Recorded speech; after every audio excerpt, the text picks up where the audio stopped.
유명한 가수시죠. 양희은 씨가 크게 유행시킨 말이 있습니다. 다들 아실지도 모르겠는데요. 좀 특유의 그 약간 콧소리 나는 그런 소리로 했던 말이죠.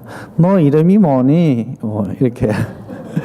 그게 또 유행이 돼가지고 많은 사람들이 패러디도 하고 얼마 전에는 광고도 찍었더라고요. 뭐니 해도 뭐니가 최고야. 뭐 이런 이야기가 있듯이 너 이름이 뭐니 했더니 뭐니를 다루는 금융업계에서 광고를 이렇게 찍었던 것 같습니다.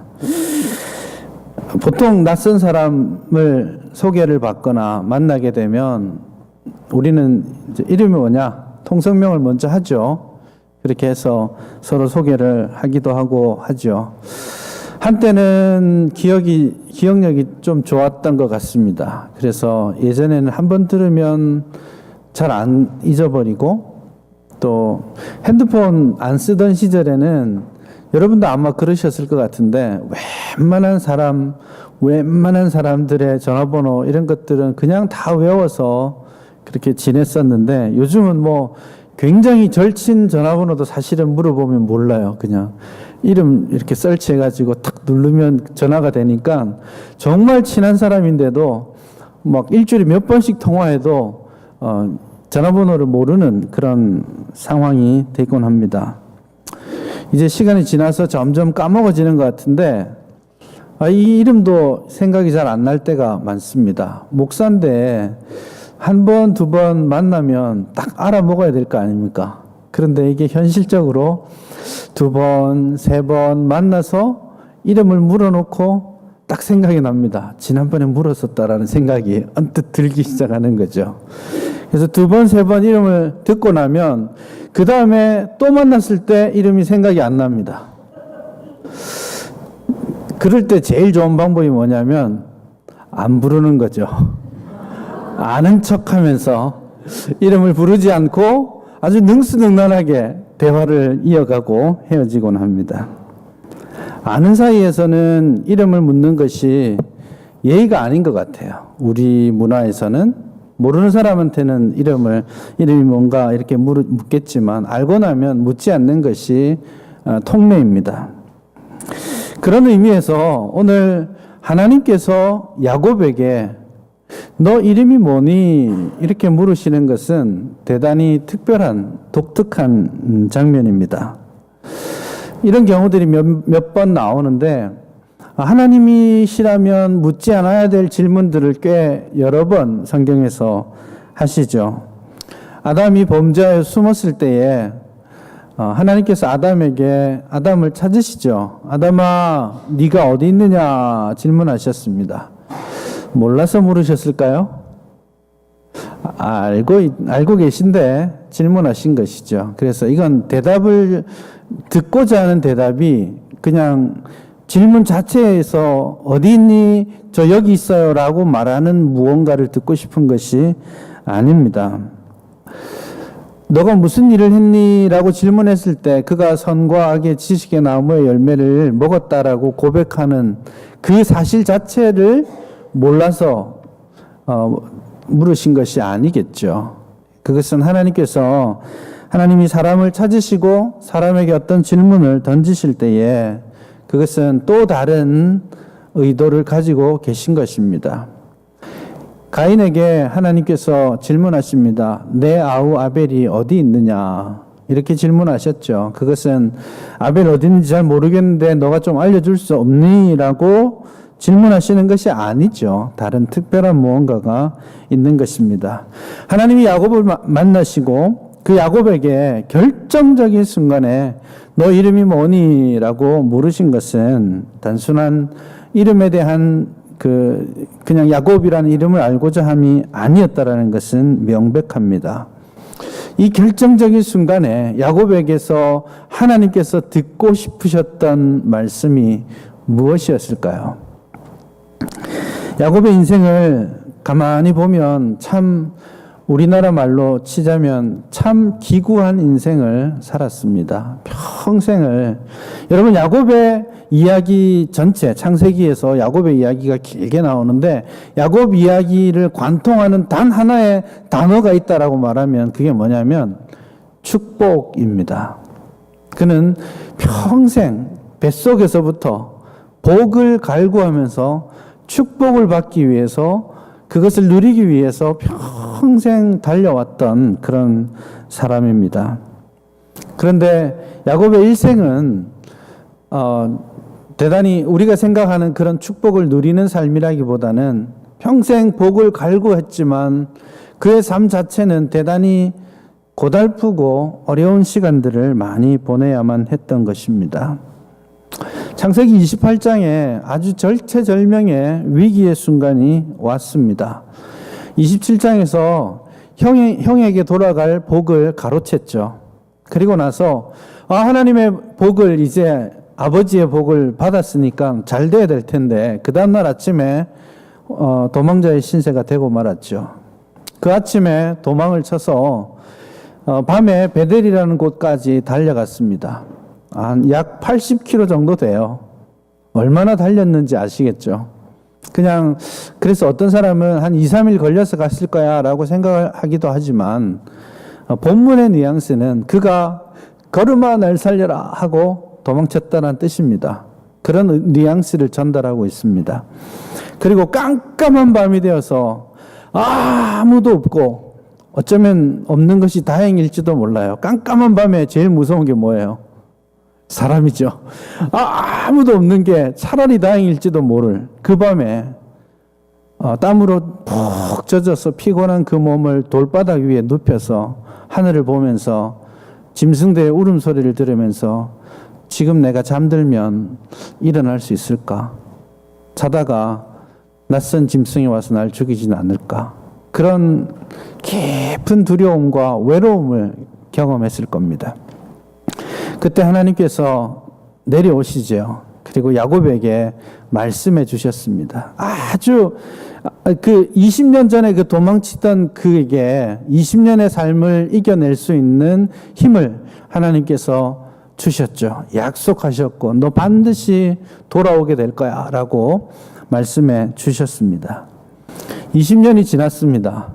이 야곱의 일생이 참 기고한 것이 20년이 지나서 다시 이제 고향으로 돌아오는데 얼핏 보기에는 아내들도 있고 자녀들도 생겼고 또 많은 가축들이 있었으니까 복 받았구나 라고 생각하겠지만 그 20년의 세월이 정말 고달프고 고달팠던 세월이었습니다.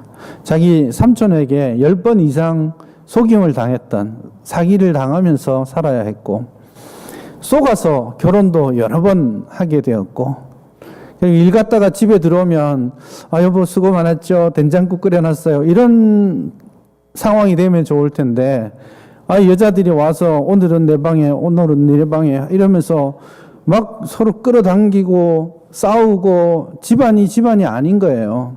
아이들이 12명이 낳았지만 여러분 12명을 약 6년 사이에 11명을 다 낳았잖아요. 그러니 그 여자들의 이 방 안에서의 암투가 얼마나 심각했겠습니까? 사랑하는 아내는 매일같이 울면서 나에게 아이를 낳아달라 아니면 날 죽여라 이러는 기도하고 또 아이를 열심히 낳는 여자는 아무리 봐도 사랑스럽지가 않고 이게 도저히 해결이 안 되는 집안사였습니다. 그리고 결국 20년 만에 이곳을 떠나기로 작정했잖아요. 근데 이 떠나는 과정도 재밌습니다. 들판에 나가 있을 때 들판으로 아내들을 부릅니다. 그리고는 한다란 말이 여보 지금 이 순간 도망갑시다. 우리가 간다 그러면 당신의 아버지가 날 죽일 거요. 그러니 도망갑시다. 하고 삼촌에게 아무 소리 안 하고 도망쳤습니다. 3일 만에 삼촌이 그 소식을 들었다니까요. 그리고는 이 삼촌이 이 화가 머리끝까지 나서 7일을 더 쫓아옵니다. 잡아서 죽이려고. 그래서 라반의 마음속에는 7일을 막 칼을 차고 달려오면서 이 녀석 잡히기만 해. 나 죽이고 내가 빼앗겼던 모든 재산을 되찾아오리라. 그런 마음으로 야곱을 찾아왔습니다. 하나님이 간섭하지 않았다면 야곱은 그날 밤에 죽었을 겁니다. 그런데 그 전날 밤에 하나님께서 이 삼촌의 마음을 움직이셨죠. 그에게 경고하시고 죽이지 않도록 하셨죠. 그래서 라반과 야곱이 처음이자 마지막 언약을 맺고 그곳에서 마지막 만남을 가집니다. 이제 배수진을 치고 고향으로 돌아오는 상황이 되었던 것이죠. 20년 전에 형을 피해 도망쳤는데 걸어마 날 살려라 도망쳤던 그는 20년 후에 삼촌을 피해서 걸어마 날 살려라 하고 도망치고 있는 겁니다. 그리고 겨우 목숨을 살렸는데 또 앞에서 소식이 들려옵니다. 야, 뒤로도 못 가고 앞으로 가야 되는데 앞에 가려고 보니까 이제 형이 온다는 소식이 들립니다. 형이 400명의 군사를 데리고 온다고 합니다. 이 소식은 좋은 소식인가요? 나쁜 소식인가요? 솔직히 말하면 잘 몰라요. 왜 400명을 데리고 왔을까요? 여러분들이 너무 그 본문의 내러티브를 읽어갈 때 미리 짐작하면 본문의 생생함이 사라지게 되거든요.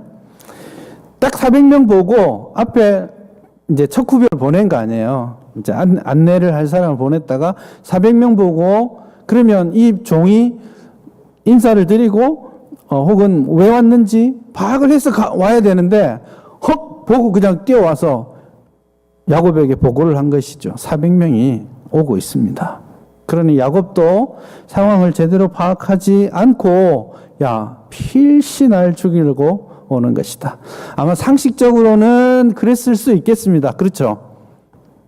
근데 여러분, 이 죄짓고 도망친 야곱은 스스로 결론을 내린 겁니다. 사실은 정말 사실은 우리가 알지 못하는 것이죠. 왜 왔습니까? 에서가 뭐라고 말한 적 있어요? 없잖아요. 그러니까 이건 야곱이 죄짓고 발 뻗고 못 자는 거예요. 그래서 야곱이 미리 생각하고 뒤로는 삼촌 라반이 칼을 쥐고 서 있고 앞에는 형이 20년 전에 내가 사고 쳤던 그거 아직도 앙심을 품고 그러고 있다라고 스스로 생각합니다. 이제 살 길이 있을까요? 평생, 지금 한 100살 됐거든요. 100년을 살아오면서 평생 복을 추구하면서 그것을 얻어내기 위해 노력했는데 더 이상 할 수 있는 일이 없어졌습니다. 이 재물이 이제 무슨 의미가 있습니까? 죽게 생겼는데요. 그래서 그렇게 아끼던 재물을 풀기 시작합니다. 형이 오기 전에, 나를 만나기 전에 내가 주는 선물, 재물을 먼저 여러 차례 경험하도록 계속 보냅니다. 선물을 계속, 뇌물이죠. 선물을 계속 보내고 혹 형의 마음이 누그러뜨려질 수 있기를 바랍니다. 그래도 두렵습니다. 그래서 얍복이라는 강에 멈추어 서서 그 강을 건너가게 됩니다. 근데 이 야곱이 치사한 게 자기는 안 건너고 이렇게 아들들을 앞에 먼저 보내잖아요. 그 보내면서 형이 이쪽을 치면 이쪽은 살고 이쪽을 치면 이쪽은 살고 어느 쪽을 치든 난 살고 이런 야곱의 마음인 거죠. 야곱이라는 이름의 뜻이 무엇입니까? 빼앗는 자, 도적질하는 자, 약탈하는 자 이런 뜻이거든요. 그러니까 평생 빼앗고 살았잖아요. 형의 축복을 빼앗고 장자권을 빼앗고 라반의 재산을 빼앗아서 그렇게 살아왔기 때문에 그가 야곱이라는 삶을 지금까지 여전히 살아가고 있다는 것을 압니다. 다 보내고 이제 깜깜한 밤에 물소리가 나는 얍복 강가에서 홀로 털썩 주저앉았습니다. 아무리 생각해도 살 길이 없고 아무리 생각해도 자신의 신세가 참 고달픕니다. 도망갈 길도 없고 앞으로 나아갈 길도 없습니다. 털썩 주저앉아서 야곱이 드디어 기도를 시작합니다. 야곱이 평생 하나님과 관계하고 기도했겠죠. 근데 성경에서는 야곱이 기도했다는 말을 여기서 처음 시작합니다. 처음으로. 야곱과 하나님이 대화는 나눈 적이 있지만 야곱이 하나님께 자신의 마음을 털고 기도한다라는 표현은 오늘 본문이 처음입니다. 앞도 막혔고 뒤도 막혔을 때에 야곱은 드디어 홀로 앉아서 하나님을 생각하고 있습니다. 물론 원망과 간절한 열망들이 거기에 들어있을 겁니다. 있었을 겁니다. 아니, 하나님 돌아오게 하신다고 하셨잖아요. 하나님 삼촌 집에 있을 때 하나님이 가라고 하셨잖아요. 그런데 이게 뭡니까? 하나님 저 지금 죽게 생겼어요. 하나님 은혜 베푸신다, 하나님 축복해 주신다 말씀하셨는데 살려는 주셔야 될 거 아닙니까? 이렇게 기도하지 않았겠습니까? 간절히 기도합니다. 그 깜깜한 밤에 20년 전에 가나안 땅을 떠나던 그 밤과 똑같은 상황을 만들어 놓고 하나님께서 다시 야곱을 만나 주십니다. 어떻게 보면 하나님은 참 이런 면에서 참 재미있는 분이라는 생각을 합니다. 아무런 인간적인 생각과 소망이 사라진 그 순간에, 끝났다라고 생각하는 그 순간에 불쑥 나타나시는 분이 하나님이신 것 같아요. 막 지금 여러분들이 혹 어려운 형편들이 있겠지만 그런 가운데 하나님을 기다리시는데 하나님 안 나타나시면 조금 더 여유를 가지실 필요가 있을 것 같아요. 아직은 내가 덜 떨어졌구나. 더 가면 내가 정말 포기해야 되는 시점이 되면 하나님이 그때 일하시기 시작하겠구나라는 그런 생각을 가지실 필요가 있겠습니다. 앞도 막히고 뒤도 막혔을 때 여러분, 이 야곱이 하나님을 쳐다봤던 것처럼 우리가 어려운 형편들을 만나고 질병과 고통과 눈물이 있을 때에 우리의 상황들이 앞에도 뒤에도 옆에도 사방으로 우겨쌈을 당한 정말 외롭고 어두운 시간이라고 느끼실 때에도 여러분 항상 하나님을 향해서는 열려 있다라는, 하늘은 언제나 열려 있다라는 사실을 기억할 수 있기를 바랍니다. 우리는 참 하나님이 축복하시면 고통도 없고 건강하게 하는 사업마다 좀 잘 되고, 물론 어떤 재벌이 되기를 바라는 건 아니지만 그래도 좀 더 여유 있게 부족함 없이 살아가는 것을 소망하지만, 어떻게 보면 산 정상에 올라가기를 소망하지만 우리의 삶은 너무나 자주 산 골짜기를 경험할 때가 많습니다. 산 정상에 갔을 때, 야, 하나님이 나를 여기까지 축복해 주셨어 라고 말하고 싶겠지만, 하나님께서 축복하시고 하나님께서 함께 하시는 자리는 산 정상이 아니라 산 골짜기입니다. 우리의 삶이 산 골짜기를 살아가는 거예요. 그런데 우리는 항상 하나님 정상을 저에게 허락해 주십시오라고 기도하는데 그게 중요한 게 아닌 거예요. 골짜기를 살아가는 지혜와 믿음이 우리에게 필요합니다. 골짜기, 사망의 음침한 골짜기를 다닐지라도 내가 해를 두려워하지 않을 것은 주께서 나와 함께 하심이라, 그렇게 고백하고 있지 않습니까? 하나님 골짜기가 없게 해주십시오가 아니라 내게 주시는 은혜와 축복, 내게 주시는 평강이 이 골짜기에서 주님과 함께 동행함으로써 누리는 은혜와 평강이라는 사실입니다. 여러분, 어려운 가운데 있습니까? 없을 리가 없죠. 없을 리가 없죠. 그러나 여러분, 그때가 기회입니다. 여러분이 골짜기라고 생각하십니까? 홀로 덩그러니 야복 강가에 그 깜깜한 밤에 던져져 있다라고 생각하고 계십니까? 내 앞에 에서와 같은 적이 있다라고 혹시 느끼고 계십니까? 그 순간에 하나님께서 여러분을 만나 주실 겁니다. 그 기회를 누릴 수 있기를 주님의 이름으로 축복합니다. 야곱이 하나님 앞에 기도를 시작합니다. 그리고 그 기도가 시작되었을 때에 아주 특별한 경험을 하게 됩니다. 홀로 기도할 때에 어떤 한 사람이 나타나서 야곱과 삿바 싸움을 시작합니다. 씨름했다라고 번역하고 있는데 이 씨름한다라는 말은 우리가 씨름이라는 그 종목을 알잖아요. 그래서 이 씨름이 어떤 건지 확 이제 미리 이미지가 있기 때문에 씨름했다라고 그렇게 표현하면 조금 오해가 있을 수 있을 것 같고요. 어쨌든 스트러글링 했습니다. 싸웠습니다. 누구였을까요? 야곱은 누구와 싸웠어요? 누구와 씨름했습니까? 너무 빨리 답을 찾으시면 안 되는 거예요. 나중에 야곱은 자기가 스트러글링한, 씨름한 존재가 하나님이라는 사실을 알고 깜짝 놀라죠. 그 말은 무슨 뜻입니까? 처음에 만났을 때는 그가 누구였는지 몰랐다는 뜻입니다. 그래서 성경은 한 사람이라고만 표현하고 있어요. 그래서 그 밤에, 깜깜한 밤에 혼자 있는데 한 사람이 떡 하고 나타났어요. 여러분, 그때 하나님이라고 생각했을 가능성이 있겠습니까? 야, 나 이제 누가 내 목을 따라왔구나 라고 생각했을 수 있겠습니다. 이때 지금 이 싸움에서 못 이기면 아마 에서한테도 못 이길 거야 라는 절박한 마음으로 밤새 이 스트러글링을 했습니다. 깜깜한 밤이니 알 수가 없죠. 그리고 사실 여러분, 하나님이면 씨름이 되겠습니까?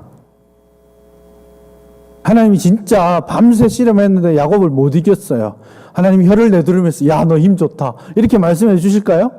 정말 하나님이라면? 거꾸로 생각해 봅시다. 하나님이 오셨어요. 씨름하겠습니까? 엎어져야죠. 씨름이라고 할 때, 스트러글링이라고 할 때 하나님일 수가 없어요. 야곱의 생각에 밤새 그는 어떤 한 존재, 자기가 지면 죽을지도 모르는 그 존재에게 목숨 걸고 소위 싸움을 한 것입니다. 그렇게 밤새 싸움을 하다가 새벽 동이 떠오고 하나님의 사자가 이제 떠나려고 합니다. 이기지 못함을 보고 아주 악을 쓰고 있는 그 모습을 보고 도저히 얘가 포기할 놈이 아니구나. 그렇게 하고 떠나려고 하니까 떠나기 전에 이 하나님의 사자가 한번 손을 터치하시죠. 여기서 여러분 아셔야 됩니다. 씨름이 힘이 모자라서 진 것이 아니에요. 하나님의 사자가 야곱의 허리를 툭 치니까 야곱의 허리 관절, 이 고관절이겠죠. 이 뼈가 부서져 버립니다. 조금만 세게 쳤어도 아마 목숨이 날아갔겠죠. 그만큼 그런 상황입니다. 그제서야 야곱이 보통 어떤 한 사람이 아니라는 것을 깨닫게 됩니다. 그리고 씨름을 계속했을까요? 예, 그때부터는 씨름이 아닙니다. 허리를 치고 뼈가 부스러지고 나서 야곱은 다시 그 한 사람을 붙잡습니다. 놓아라, 간다. 이렇게 했을 때 야곱이 드디어 이야기를 합니다. 나에게 축복하지 아니하시면 놔드릴 수 없습니다. 그렇게 이야기합니다. 여러분, 요거는 야곱이 힘쓰고 있는 거예요? 애걸하고 있는 거예요. 이미 다리뼈가 나갔어요. 오른쪽 고관절이 부서졌어요. 일어날 수 있습니까?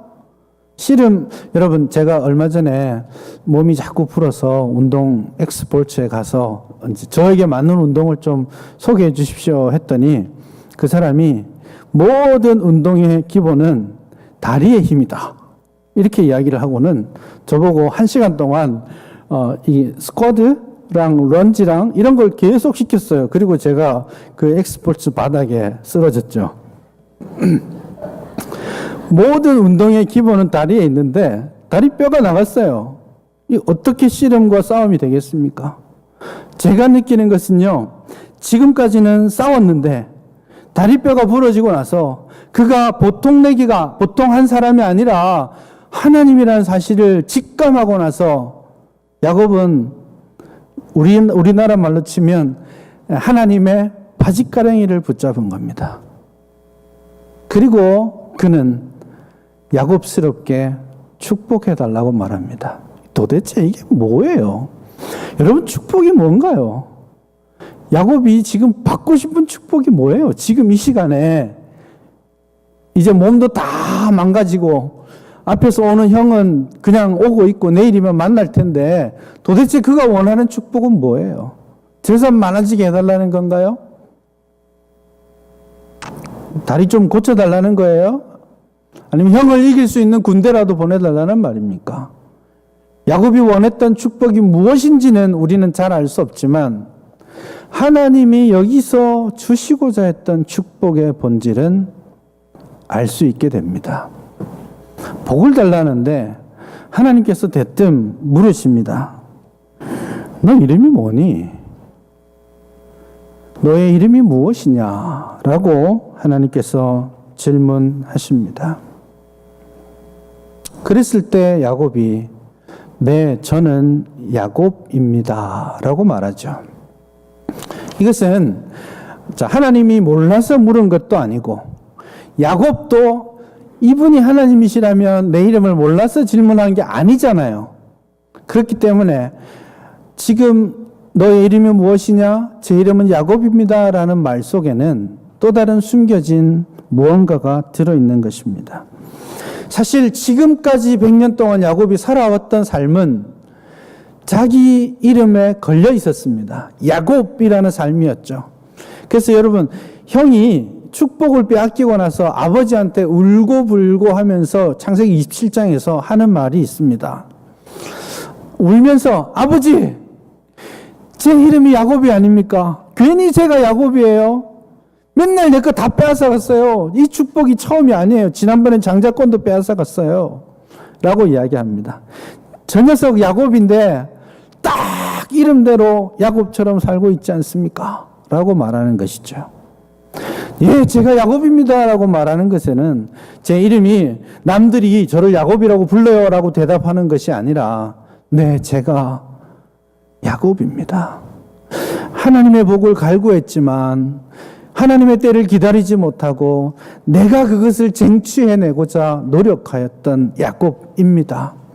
하나님이 주시고자 했던 그 축복을 간절히 원했지만 단 한 차례도 하나님을 기다리지 못하고 하나님을 의지하지 못하고 평생 스스로 그것을 찾아 먹고자 노력했고 그것이 오히려 웅덩이를 실컷 고생해서 팠지만 터진 웅덩이로 결판 나버리는 그런 삶을 살아왔던 것이죠.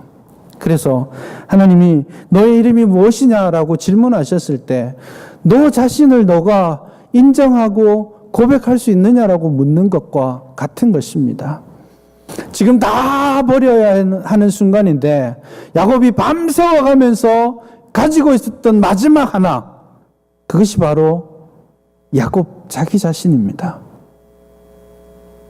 그래서 밤새워 씨름했잖아요. 이겨내려고. 그래서 하나님은 그가 더 이상은 육신적으로 씨름할 수 없는 사람으로 만들어 놓으신 거예요. 그리고 복을 주시는 겁니다. 우리가 생각하는 축복이 무엇인지는 모르겠지만 사람들은 하나님이 복 주셔서 사업이 잘 됐고 하나님이 복 주셔서 건강하고 하나님이 복 주셔서 교회가 부흥하고 이런 이야기들을 하는데 정말 본질적인 축복은 이 땅 가운데서 어떤 문제가 해결되고 그것으로부터 소위 세상적인 의미에서 형통하게 되는 것을 뜻하지 않습니다. 진짜 축복의 본질은요, 자기 부인입니다. 자기 부인의 영성을 가지는 것입니다. 하나님의 이름으로 하나님을 위해서 열심히 봉사하고 상처받는 이유가 무엇입니까? 그 마음속에 자기가 했다라는 생각이 있는 거예요. 열심히 하고 상처받는 이유는 사람들이 날 알아주지 않기 때문이에요. 내가 열심히 했는데 사람이 그냥 그 더운 여름날 부엌에서 고생했는데 지나가면서 오늘은 짜네? 이러고 가면 괜히 상처가 막 되고 힘들어지는 거예요. 그 속에 내가 있기 때문이에요. 근데 이거 쉽지 않습니다. 죽을 때까지 고민하고 노력하고 헌신해야 되는 것이 이 자기를 부인하는 영성입니다. 자기를 부인하고 자기의 십자가를 지는 영성. 그것이 지금 야곱이 야복강 그 깜깜한 세상에서 아무것도 할 수 없는 순간에 다 내려놓고 자기 자신만을 붙잡고 있었던 그 마지막 하나, 그것을 하나님께서 내려놓으라고 말씀하시는 이유입니다. 상황은 완전히 역전되었습니다. 아무것도 할 수 없는 존재가 되었습니다. 그리고 하나님께서는 그 야곱에게 복을 주셨습니다. 그 야곱에게 복을 주셨습니다. 이제 그는 빼앗기 위해서, 쟁취하기 위해서 고생하지 않아도 되는 사람이 된 것입니다.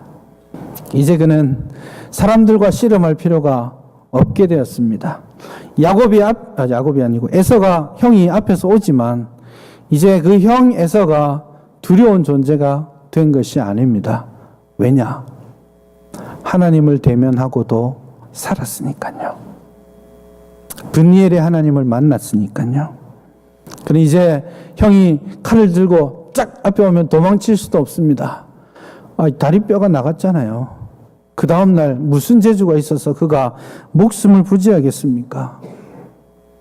그는 형을 만났을 때에 형 앞에 나아갑니다. 여러분, 이 야곱이 하루 전날만 해도 자기가 제일 중요했잖아요. 그래서 여종 하나, 여종 둘, 레아, 라헬, 자기가 좋아하는 순서대로 쭉 해놓고 앞에서 죽으면 뒤에 건 살릴 거라고, 그리고 자기는 뒤에 있었잖아요. 그랬던 그가 에서를 만나기 위해 모든 아내와 자녀들과 가축을 뒤로 하고 자신이 제일 앞에 섰습니다. 그리고는 그가 형 에서 앞에 7번을 절합니다. 코를 땅에 박고 절을 하죠. 여러분, 그냥 절을 했구나 생각하시면 곤란합니다. 그 전날, 그날 새벽에 무슨 일이 있었습니까? 다리뼈가 나갔잖아요. 이 절이 결코 쉽지 않았을 겁니다. 홀로 할 수 없을 만큼 고통스러운 것인데 그는 형 앞에 절을 하면서 이렇게 말합니다. 형의 얼굴을 보니 하나님의 얼굴을 본 것과 같습니다. 그렇게 말하죠. 이게 형을 높이는 이야기이기도 하지만 오늘 본문 마지막에서 그가 하나님의 얼굴을 보고 살았다라고 그곳 이름을 뭐라고 합니까? 브니엘이라고 말하잖아요. 하나님의 얼굴. 그리고 에서 형을 만나서 하나님의 얼굴을 본 것과 같습니다라고 말하죠. 이것은 야곱이 하나님께서 자신을 어떻게 이끌어 가실지에 대한 믿음의 확신을 가지고 나갔다라는 겁니다. 그는 이제 평생 장애인으로 살아야 됩니다. 앞으로 50년을 더 그렇게 쩔뚝거리면서 지팡이가 아니면 설 수 없는 그런 존재로 살아야 합니다. 그럼에도 불구하고 그는 이제 위대한 약탈자가 아니라 믿음의 용사요, 족장으로 거듭나게 된 것입니다. 여러분, 하나님께서 우리를 만나주시고 복 주시는 것은 우리가 기도하는 대로 해결해 주시지 않을 때가 많습니다. 여러분 하나님께 기도하면서 뭐 해결해 달라고, 이 문제 해결해 달라고 하면 해 주시나요? 솔직히 안 해 주실 때가 더 많잖아요. 저는 그렇던데요. 지나고 나니까 그 의미를 깨닫고 다른 길을 주신 하나님을 인정하고 감사하는 것이 신앙생활이지만 사실 우리가 기도하는 대로, 우리가 요청하는 대로 안 되는 때가 훨씬 더 많지 않습니까? 여러분, 하나님께서는 우리의 어려움을 제거하시는 방식으로 우리와 함께 하시는 것이 아닙니다. 에서가 오지만 하나님께서는 에서를 돌려보내시는 방식으로 우리와 함께 하신 것이, 야곱과 함께 하신 것이 아니잖아요. 에서는 여전히 오지만 진짜 중요한 것은 뭐냐? 진짜 축복은 그 문제를 해결하는 방식이 아니라 그 문제를 바라보는 나를 바꾸는 방식입니다. 야곱은 하나님 이거 나 살려주셔야 되지 않아요? 라고 말하지만 하나님은 그 순간에 너는 누구냐? 질문하신 거예요. 그래서 야곱의 눈이 바뀌고 나니까, 하나님의 얼굴을 본 존재가 되고 나니까 형 앞에 섰어도 제일 앞장서서 그에게 절을 하며 형을 애틋하게 만나고 있지 않습니까? 에서가 왜 400명을 데려왔는지는 이제 전혀 중요하지 않게 됐습니다. 혹 죽이려고 데려왔을지 모르겠지만 야곱이 바뀌니까 그 400명이 이제 야곱과 그 가축대를 에스코트하는 사람들이 되어 있는 거예요.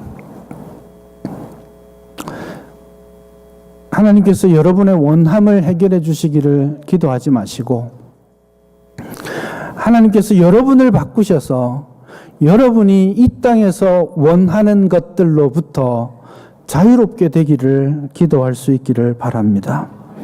하나님을 만나고 하나님 앞에서 이제 세상이 아니라 이웃이 아니라 대적들이 아니라 하나님과 대면하여 살아가는 존재로서 이스라엘로서 살아갈 수 있기를 바랍니다. 그럴 때 여러분 야곱이 그 많은 재물들을 형 앞에 내려놓잖아요. 3장 10절 11절을 33장 10절 11절을 보시면 야곱이 형에게 형님 내가 당신의 형님의 얼굴을 보니까 정말 하나님의 얼굴을 본 것 같고 형이 정말 내가 형에게 은혜를 입었다면 형님 지금까지 제가 드린 이 예물들을 받아주세요. 이렇게 말하잖아요. 거기서 말하는 예물 11절에서 예물을 받아주세요라고 말하는데 그 예물은 기프트가 아니에요. 이 성경의 저자는 이 예물이라는 단어를 아주 독특한 방식으로 담아내는데 뭐라고 표현하냐면 blessing, 축복입니다. 재밌지 않습니까? 야곱은 뱃속에서부터 축복을 구하면서 움켜쥐면서 살았습니다. 쟁취해내기, 그게 야곱이었잖아요.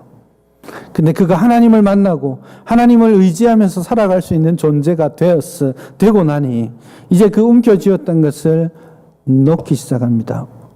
그리고 형님에게 형님 제가 태어나면서부터 이 100년 동안 형님 거 빼앗으려고 사기쳤죠. 이제는 형님께 돌려드립니다. 그렇게 말하는 거예요. 이 단어가 굉장히 중요한 의미를 던지는 것이죠. 가지기 위해 움켜쥐기 위해 살아왔다면 이제 야곱은 그 축복을 내려놓기 시작합니다. 그래서 야곱의 일생을 이제부터 축복을 누리고 축복을 받는 그런 존재가 아니라 축복을 풀어내고 나눠주는 존재가 됩니다. 그래서 이날 이후로 야곱의 모습은 축복하는 존재예요. 그래서 천하의 바로왕 앞에 섰을 때에도 야곱은 이 바로왕을 위해 뭐라고 합니까? 하나님의 이름으로 축복하지 않습니까?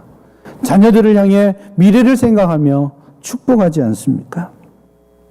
여러분 우리가 복을 누리는 것이 핵심이 아니고 복을 받아서 내가 잘되고 형통하는 것이 핵심이 아니고 내가 가진 것을 내려놓음으로써 하나님의 축복의 전달자가 되는 것입니다.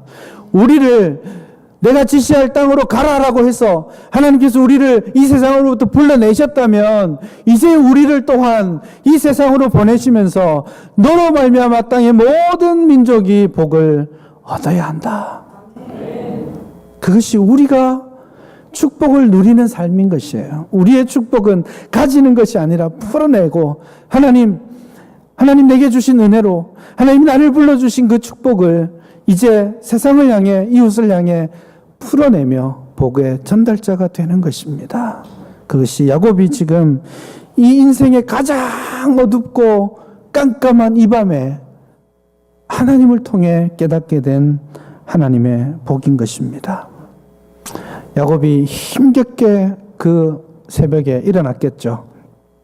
하나님의 사자가 축복하고 떠났는데 현실적으로 남은 건 피 흘리고 있는 자기 자신이잖아요. 그러니 야곱이 아침에 그 새벽에 일어나서 그곳 이름을 짓고 떠날 때 얼마나 고통스러웠겠습니까? 근데 오늘 성경은 야곱이 일어날 때 또 다른 무언가가 또 일어났다고 표현하는데 그게 뭐냐면 태양입니다. 참 재밌는 이야기입니다. 야곱이 힘겹게 일어났을 때 태양이 힘차게 돋아오릅니다. 그냥 여러분 태양이 이렇게 새벽에 이렇게 떠오를 때 느낌 아시나요? 가만히 있는 것 같은데 새벽에 볼 때는 하면 금방 확 올라와 있잖아요. 이게 터치고 나오는 겁니다. 막 하고 브레이크 트루 이렇게 표현할 수 있는 건데, 태양이 야곱이 겨우 일어나고 있는 그에게 벌떡하고 일어나서 그와 함께하고 있음을 보여줍니다. 새로운 태양, 새 시대의 태양이 뜬 것이죠. 우리가 우리를 죽이고 우리가 할 수 없다라고 말할 때에 부활의 능력을 경험하는 것과 마찬가지입니다. 여러분, 하나님이 주시는 은혜와 하나님이 주시는 복 가운데에서 솟아오르는 하나님의 은혜의 태양을 경험할 수 있기를 바랍니다. 그것을 보고 내가 어떤 상황에 있든지, 내가 어떤 고통에 있든지 하나님이 나와 함께 하시는구나. 나는 그 하나님을 만날 수 있는 특권이 있구나. 감사하는 저와 여러분 될 수 있기를 바랍니다.